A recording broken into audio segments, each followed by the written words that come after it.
Aye. Any opposed? Motion carries. And we'll move on to bills. Got bills here from the July and August months.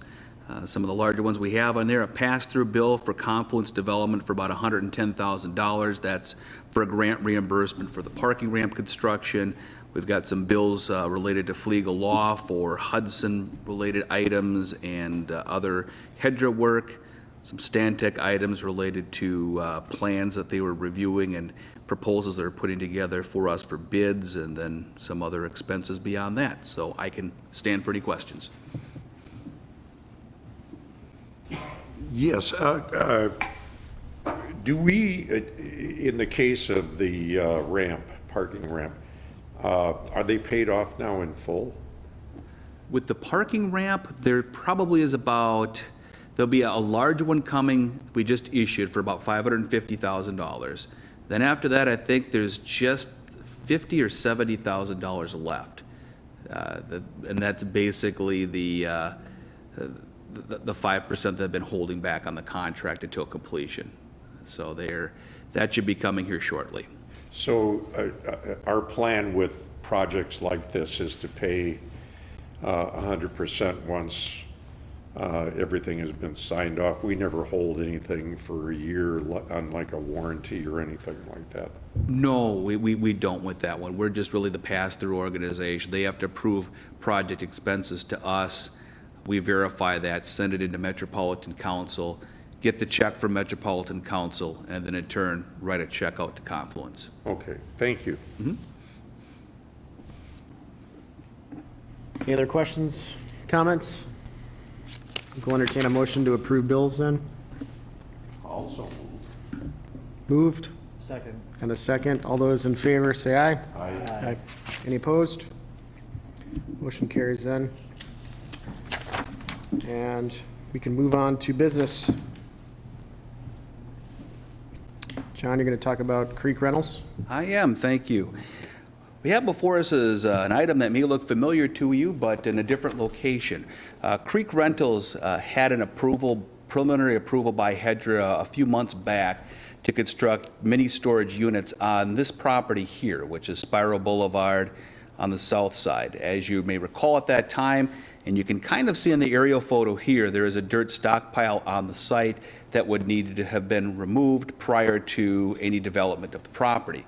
Well, we went through some of our due diligence on that property and could not find someone to either pay us for the dirt or take it at no cost to us. It would have resulted in an expense to the city of at least $30,000, and so we started looking at other options. So the option we came forward with was the combination of these two properties here, which is about the same size as the original. Excuse me, I kind of forgot my notes. I don't have everything memorized. And so we're looking at these two properties now, a similar type of action that we took earlier this year, but a preliminary agreement on these two parcels here. And these two equal, I think, 2.45 acres altogether. When you take a look at how the property would be developed, this is what it would look like here. There would be a combination between business storage units and traditional mini storage units, about 14,000 square feet of business storage space and 30,000 square feet of standard mini storage space. And that's what would be laid out of the two properties as you see here. Now, as far as the action goes, this would be a partial land credit. As you are aware, we have a land credit program, Land for a Dollar program within the industrial park.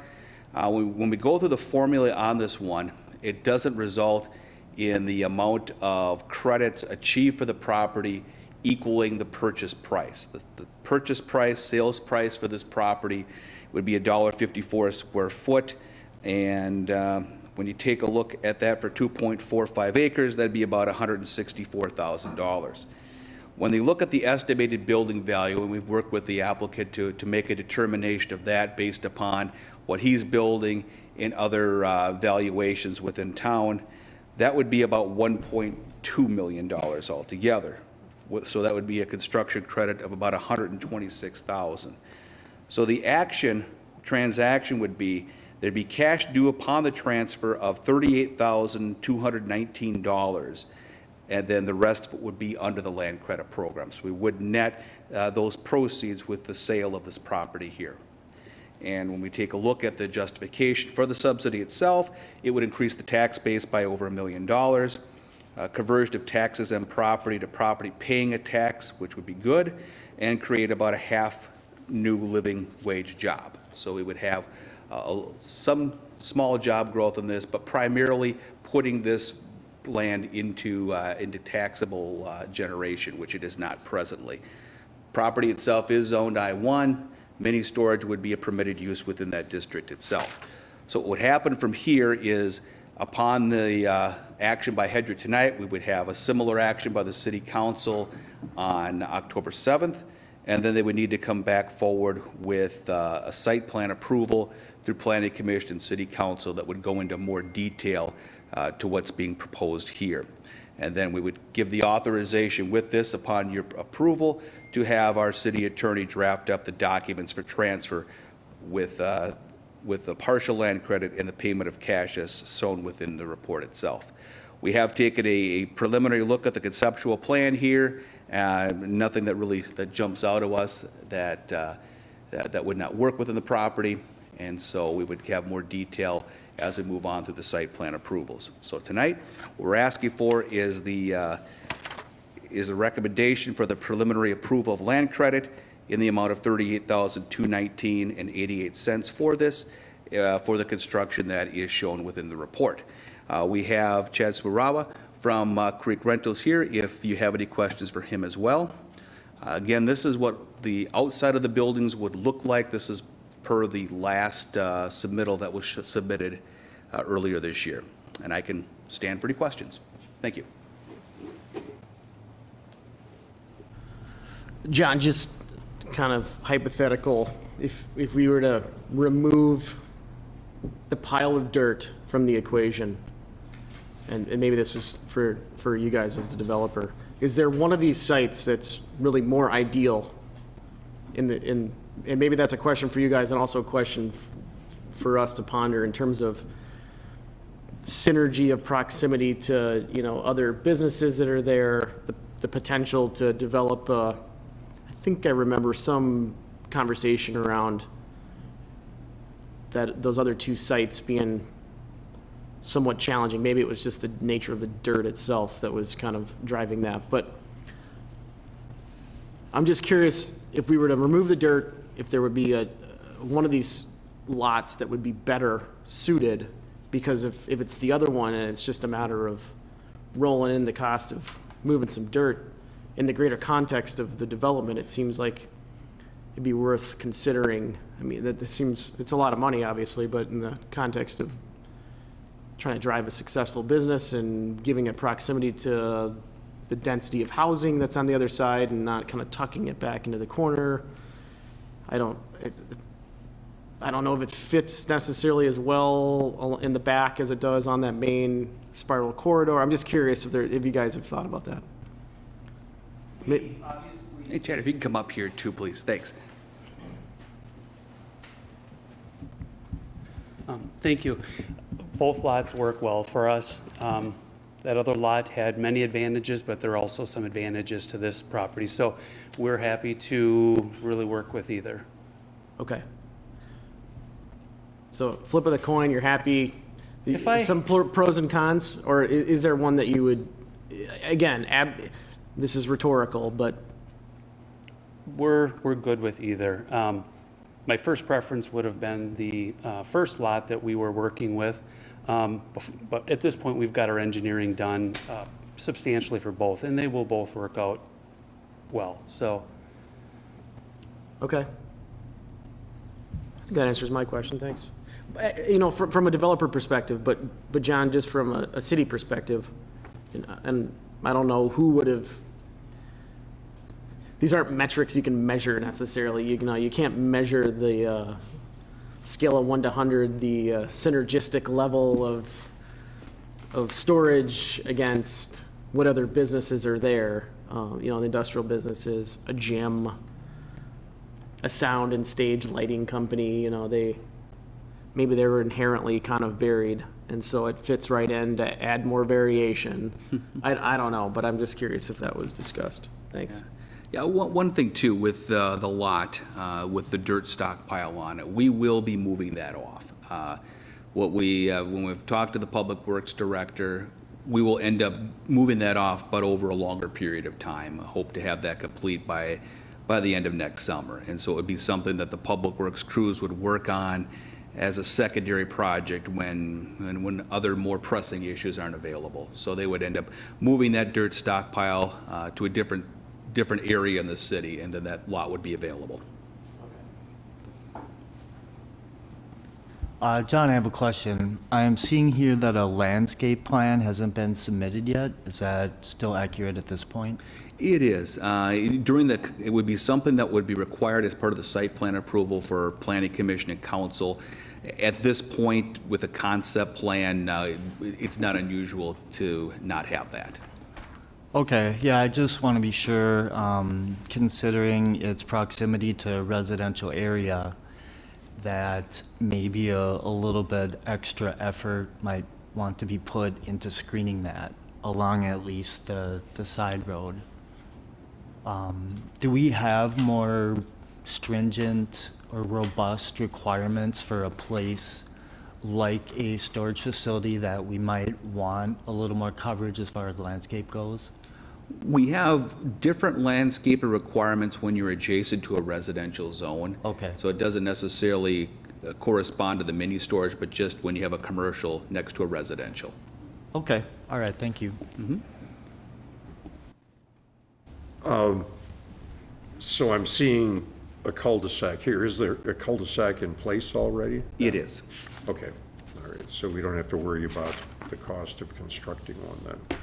Is it all curb and gutter and everything? Okay. Correct, so- yep. Curb and gutter and utilities are in there too. All And we went utilities with are the CrossFit solid stage building that was constructed 2 years ago. We ended up putting all the utilities up and around the cul-de-sac there.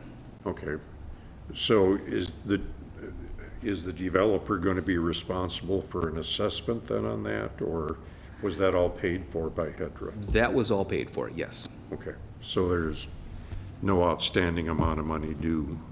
Not for that. It would just be the general hookup that one would have to connect to the utilities at the curb. Right, okay, good, thank you. Mark, please. I think that's the value of it. The infrastructure's there. I appreciate the developer recognizing that. I think it's easier for them to come into this spot versus the other one. And I think it does, when you talk about synergy, I think it provides, we have 3 continuous lots over there. Another developer may say, how do I put a bigger project in here? So I appreciate you sticking with us and working on this. And I understand the screening part that Commissioner Piney's talking about, but I also understand visual. I mean, they're there to rent places, and everybody wants to see what's available to rent. So I still think their destination, people know they're going to be, oh, there it is over there, my spot. So I think it works out well. So with that, I make a motion that we approve the item in front of us. I will second that. Motion and a second. All those in favor say aye. Aye. Any opposed? Not opposed, that motion will carry. Okay, thank you. So this recommendation, we'll bring that forward to City Council on October 7th. Okay, thank you. Mark, one more comment. John, what triggers a HEDRA vote going to a council vote? What would be the reason? The reason on this one is that the City Council is still the owner of the property. Okay, So HEDRA does not own the property within the industrial that's park. the trigger. So if Yep. HEDRA owns it, then it doesn't go to council. Right, right. Thanks for clarification. Okay, next order of business then is application for TIF assistance. That's mine.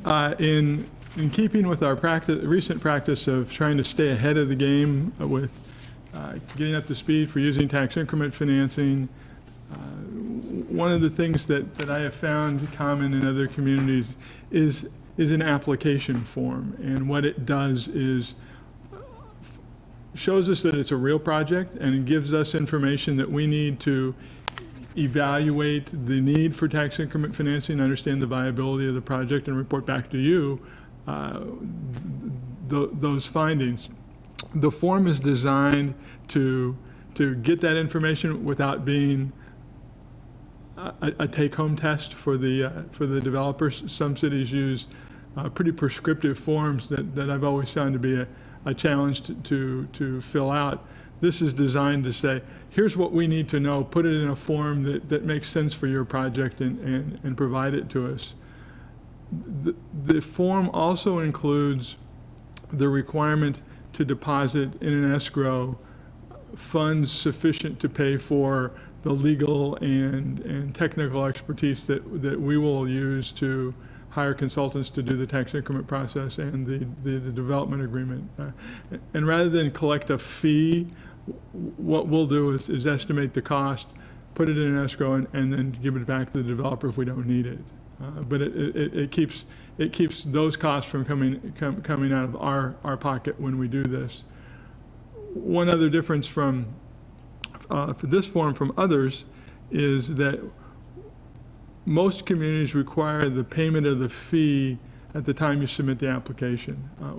I'm recommending that we don't require the payment in the escrow until we determine that we're going to initiate the tax increment financing process. There's no reason for them to pay if we're not going to go through the process. And certainly there'll be applications over time that will be submitted that will say, this just doesn't fit what we want to do, we're just not interested. Thank you very much. So that's the gist of what the form is about, and happy to answer any questions, but ultimately seeking approval for using this form and collecting money in an escrow. Please, Mark. Thanks. Thanks, Rusty. This is well done. I read through it, and I think it's easy to fill out. I think I'm confirming if they wanted two different pieces of property that they were looking to tip, would they fill out two applications, or would it be, is the application based on one piece of property? Or what if a developer's him and a haw in between, just like the last one?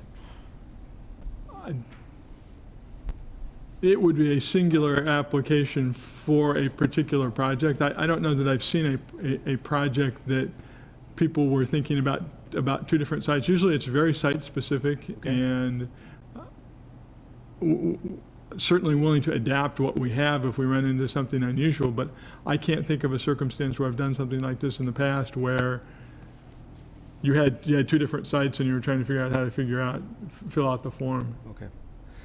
And to follow up, one of the words that are, with some recent emails I've been getting about some development, the word application scared me off a little bit, like, oh, another piece of paperwork that I got to fill out. I get it that we need something to kind of start the process. I was kind of looking for the right word. What else could we use? And then I started thinking, should it be a worksheet, something to help educate them so there's no surprises? And that's what, maybe that's a different document that we have ready to go, that if somebody has an idea, just give them something to work along to say, okay, I think I can do this. I think my idea is good, and I just want to work through some worksheet to say, oh, there's no surprises. Whack and sack fee is a great example. I'm trying to say, how did that just come out about at the last second? So maybe it's a future project. I think this is good because it's specific to TIF request, but for future, I think we should be helping. It's most likely going to be a small business saying, I got an idea, I want to go somewhere. I know you guys meet with them and but maybe it's something they just want to bring home and help do their math a little bit to say, is this a thing that I should get into or not? But well, and that's a good point. I've certainly been in that position to help less sophisticated developers go through this. This is not intended to be I gotcha, this is a test of how well you understand what it is you're doing. It's just, it's a means to try and get the information that we need to make an evaluation for a public policy decision. But I'm always happy to sit down with somebody and say, here's what we want, and here's some examples of how you might think about providing this information.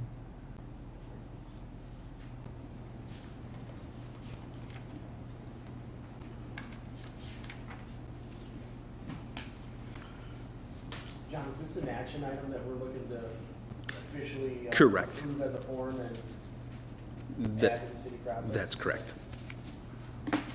make that motion to approve the application. So, second, all those in favor? Say aye. Aye. Any opposed? That motion carries. The next item I have on the agenda is a copy of the second quarter HEDRA financial report. I talked to Melanie Lammers, our finance manager, asked her, if there was anything that stood out here, any concerns that she had. She didn't have anything to note. In generalities, when you take a look at the report itself, revenues are tracking about 30% of what's expected for the year. Generally, the ending in June 30th, we're at about 50% of the years. As of June 30th, we received approximately half of our first tax payment, and we're still waiting for the second tax payment to be sent early in July. So when you take a look at a few things, our investments are performing better than anticipated in 2019 due to CD rates increasing. We've received grant revenue in 2019, which we have over the past few years, associated with certain expenses. So you see an ebb and flow of the pass-through grants that we have within our accounts. We do have a higher loan repayment. We did have that loan repaid for 111 East 3rd Street for about $40,000-$50,000 earlier this year, so that certainly helped. Plus, we have the amount of loans that we have given this year is lower than we've had the last couple of years, so we're in a good position on that. So I can stand for any questions that you may have. John, is the 111 3rd Street, is that The old Breakaway Arts building. right? Yeah, So when that changed hands, that was all settled out? correct. Yep, we have a requirement that any time a property is sold or refinanced, that the loan is paid off that we have on the property.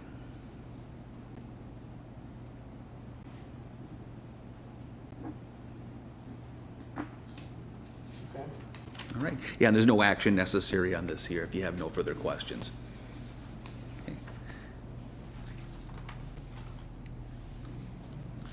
Okay, and we can move on, if you are ready, to the next item. I'll turn it back over to Rusty.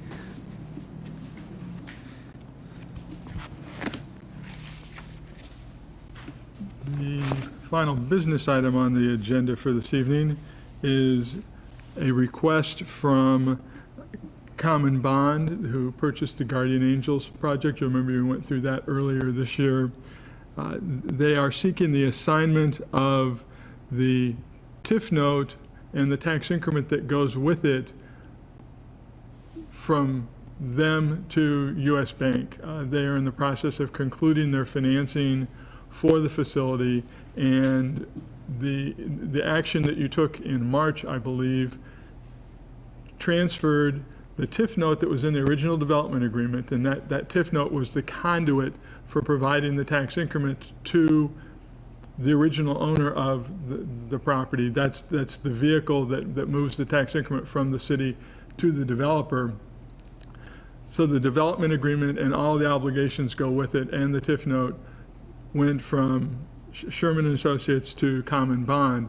Common Bond now needs to pledge that as collateral for their loan to U.S. Bank. So the resolution that is in front of you approves a collateral assignment agreement between the parties. So what in effect it will do is transfer the right to receive the tax increment payments for the remaining life of this tax increment district to U.S. Bank. All of the obligations under the development agreement remain with Common Bond. So I've reviewed this agreement. I have no concerns with it. Would recommend that you adopt it, and be happy to answer any questions that you might have.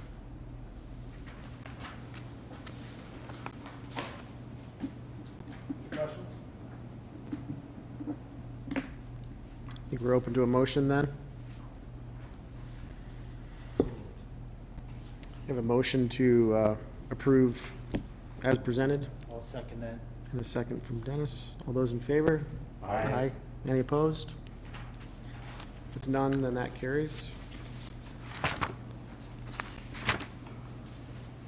Okay, and then moving on to reports and information, provide some updates on the Confluence project itself. We still continue to have weekly meetings with the project manager, Rob Barson, and myself. It's been very helpful in tracking the the progress of the project, and then identifying any issues that we may need to explore in further detail. So when you take a look at some of the major components of what's going on down there, with the parking ramp, as you know, that's been completed. We had one grant reimbursement on tonight for $100,000. We'll have another one next month for about $550,000. These are all passed through again. And so at that point, we'll have about, I think, $70,000 left of the original $1.5 million grant reimbursement for that. So they'll just about be done at that point, which will be great. So that's fine. On the park and landscape improvements itself, I'm going to run over here to the screen because I was telling a few of you earlier, our Public Works Director, Nick Egger, is an amateur drone pilot, which comes in real handy when you're trying to look at pictures of the site. So Nick took these the other day here, so you can see what's going on the site itself. The grading is continuing on schedule here. We did have one hiccup that went on related to a stormwater discharge pipe into the Mississippi River. It was assumed that this was functional, found out that it was not functional, needed to be replaced. In replacement of it, we needed some permits from the Army Corps of Engineers, which has led to a slight delay of the project.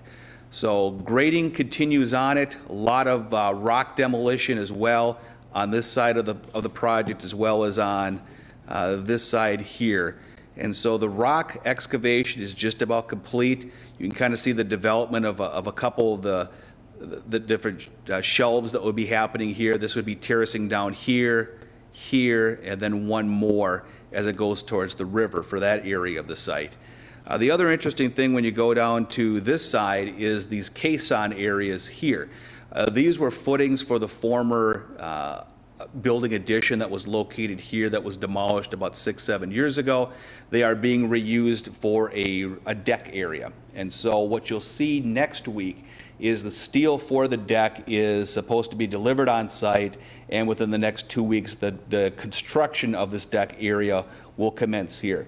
The one thing interesting about the deck is it's pretty sizable. It's going to be over 3,000 square feet. So when you take a look at this size, it's just about as big as the pavilion itself. So it'll be a great area for the site itself. So when you take a look at the grading portion of it, it is going to be October soon, which means our season is going to be ending. And we need to have these activities completed so we can have reimbursement requests in by the end of this year. And so it's going to be very tight, and talking to the developer, they still feel confident that they can get what they needed to be completed by the end of the year so that they can receive the full benefit of that $980,000 worth of grant reimbursement. So that one will continue out there. When you look within the interior of the site itself, work began this week, which is great. So Monday, we had the demolition crews within the building. You may have noticed that there was a little bit more activity than was expected earlier in the day on Monday because the demolition crews hit a live gas main within the building itself, which led to a call to the fire department and evacuation of the building. Luckily, nothing came out of it. Everything was fine, and they did cap off the gas at the street, so this should not occur again. So barring that, demolition is progressing within the building itself because they need to do certain items before we can do our environmental work within it. For some of the work that they're doing is taking out a lot of the old utilities from the ceilings, floors, those types of things, because with our wood encapsulation project, we will need to be able to clean those areas off and then subsequently paint them. And then within the crawl space areas of the building, they've started to do some removal of wood trusses out there, and their mason is in there to shore up some of the brick walls that are in. So they'll be doing that, then pouring the rock in, removing the rest of the beams. That'll be happening within the next couple of weeks. And then before they put the rock in, they'll have the vapor intrusion piping that'll be put in as well, and that'll all be coordinated. So that's going well. As far as our vapor intrusion mitigation system, the contractor started yesterday on that one. Pipe has been delivered. They'll be doing some installation today, and then they'll be doing a lot of it over the next couple of weeks. And so that'll continue for the next month or two on that. With our environmental wood sealing and encapsulation project, we did have a mandatory pre-bid meeting last week. Unfortunately, we only had one entity show up. With the mandatory nature of that, that means we can only accept one bid from this entity. Fortunately, the entity that was there is highly experienced. We've worked with them before. They're Mavo Systems. They did the asbestos abatement within the building. It was one of the environmental contracts that, quite frankly, I don't remember having any issues on, so that's good. But it'll be interesting to see what price we will get back on that one. The bid will be due on that on October 3rd, and we plan to take action on that at the HEDRA meeting on October 10th. And so we'll keep our fingers crossed that that'll be able to move forward on that end of things.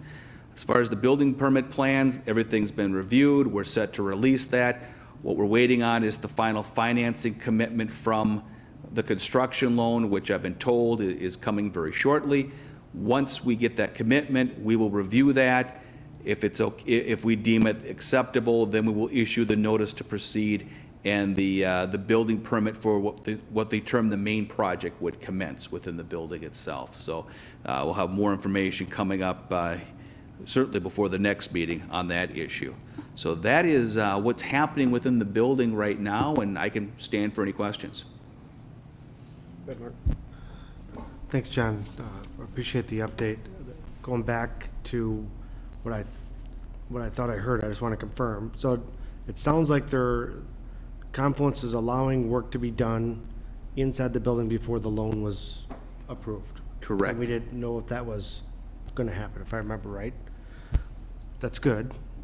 My next one is, wasn't there a deadline on the financing part of the inside?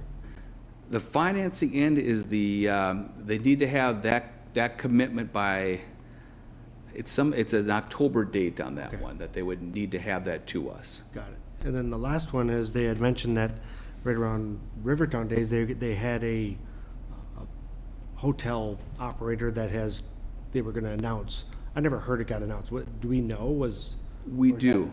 I think it's IDR. So it is. Yes. So, you know, that's all. Yeah, I know.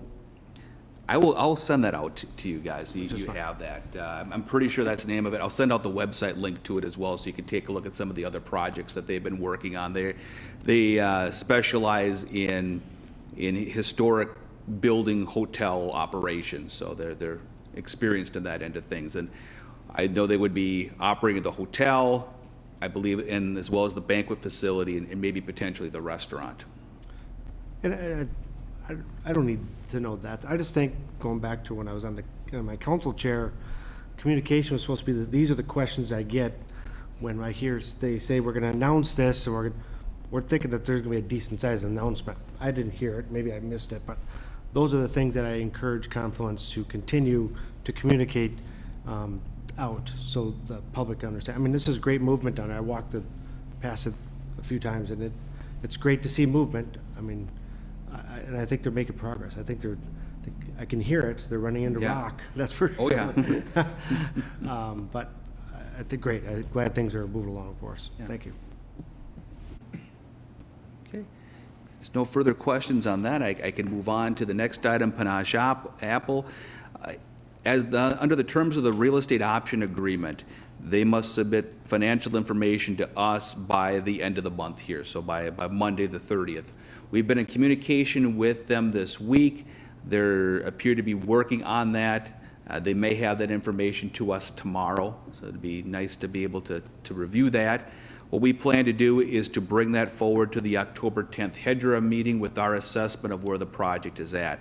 The reason why we're asking for this information is to make a determination on a couple of things. Number one, how real is the project from a financial standpoint?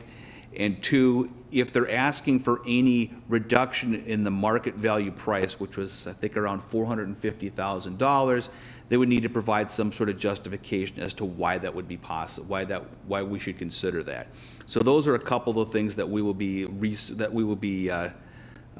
providing review on further information. So we'll have more on that coming up on the October 10th meeting, because the agreement itself is valid through the end of October. And so what that means is if we make an assessment on October 10th that this is something we should move forward with, the next step would probably be some sort of purchase and development agreement. If it's something we look at and go, we're not there, there's an option for HEDRA to say, we're just not going to move forward with this real estate option. What it would do at that point is it would open up development to anybody at that point, wouldn't preclude Panache from coming back and making an offer, but the exclusivity that they've been afforded would disappear at that point. And another thing that we're doing is we're working on that property along with the property directly to the west, where behind graphic design, and the properties south of the parking lot where the UBC buildings are, in putting together some work with a consultant to look at uses for that in kind of a small area plan. And Rusty's put together some great information on that. We've had a pending grant application on that one to CDA to help us with the financing of it that we're very hopeful on. We should hear by the end of the year on that. So more to come on Panache. And then we didn't, yes. Just to follow up on what you just said, I'm glad because my question was going to be, how serious are these folks? You know, are they really going to do this? Do you know, actually, do they have any other sites that they're considering besides us, or are they looking at us exclusively? I think they're pretty focused on Hastings. We've been working with them for 2, maybe 3 years. They haven't mentioned much on other sites in the last year or two. Earlier on, they may have, but they really haven't. And so it looks like a really neat concept. We just want to ensure that there's substance there in moving forward. Okay, thank you. Okay. And then on the economic strategic plan update, Rusty did a great job in putting together that. It sent it out earlier this month, but I thought I'd just put it in the packet in case there was any questions related to that. And then we'll look at the commercials and development updates on that. Really no change in the commercial vacancy. We did have opening up at Schoolhouse Square, and this business at 202 East 2nd Street where it looked like something was coming. I was down there today, and it doesn't look like that's coming. At least the sign's not there. So we'll put that as a mystery. But we did have a health food juice smoothie place open up on Sibley Street. So may not have coffee, but we got smoothies. So those are a couple of changes to note there. Other things going on within the city. There will be a neighborhood meeting coming up on October 1st at 6 p.m. here at City Hall to consider a concept plan by Real Estate Equities for a 90-unit senior housing building at Schoolhouse Square. So Rusty and I have been working with them over the last couple of months. They've put together some concept plans for this 4-story building in the center of Schoolhouse Square. When you look at the history of that project, it was always planned to have that type of building within the center of the development, albeit the 90 units is a little more intensive than what we had originally thought of. I think the number of units total within that development, this building would surpass that by about maybe 15 or so. So it'd be a little more dense, would fit within the zoning, but not within the initial plans we had for the development. So we're going to be introducing that, or actually Real Estate Equities will be introducing that to the neighborhood coming up on the 1st. If they get a positive reception from that, I would assume there would be applications to follow, various actions by various commissions. As far as HEDRA goes, they would likely be seeking housing TIF assistance for the project itself, and so there would be some work with HEDRA in establishing that, if that ask, as anticipated, would come along. And then we need to go through Planning Commission and Council on our various land use applications. So they look very committed to the site. The plans look great on there, and we'll keep our fingers crossed that that'll move forward. One of the things that has moved forward, at least from an access agreement standpoint, which was coming for 2 years or more, is the Caribou Einstein building just north of, or just south of Walgreens. You may recall that in order to get the access to Highway 55, they would need to go through the Walgreens parking lot. It was at least 2, maybe 3 years working with Walgreens to gain that access. That's finally been recorded as of a week or 2 ago, which means they can move forward with plans. And so I would anticipate those coming forward to Planning Commission very shortly. And they would like to get started on that, I don't know if it'll quite yet be this year, but certainly next year on that one. So we'll have that. Yes? Are they still planning an apartment building That to the one, east? not at this time. I know they had a concept plan for that.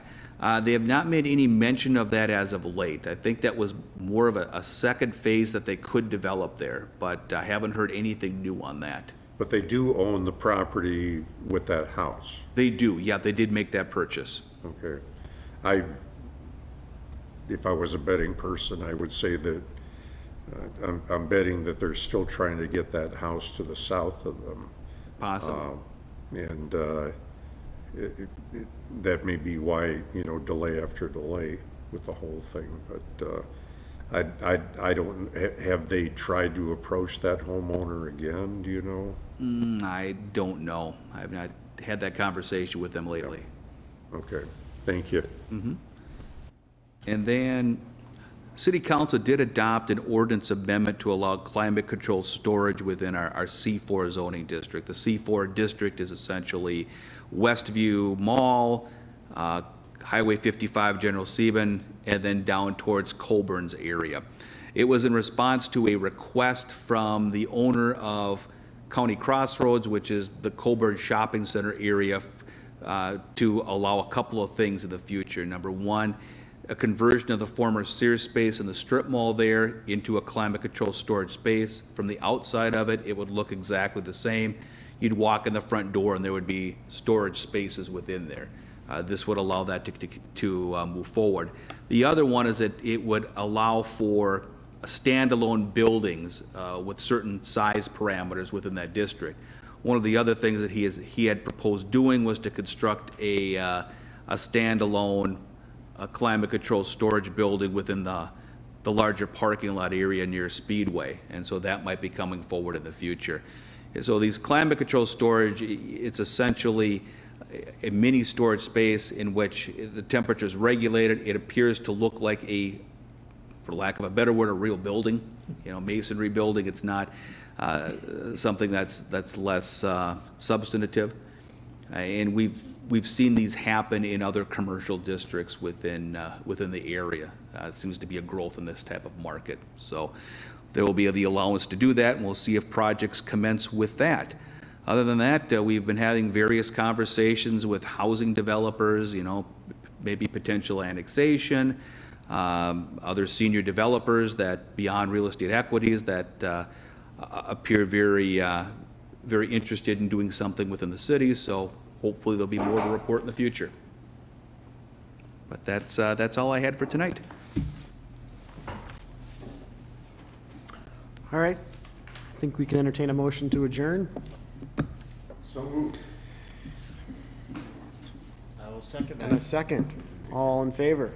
Say aye. And any opposed? And that carries. We are adjourned.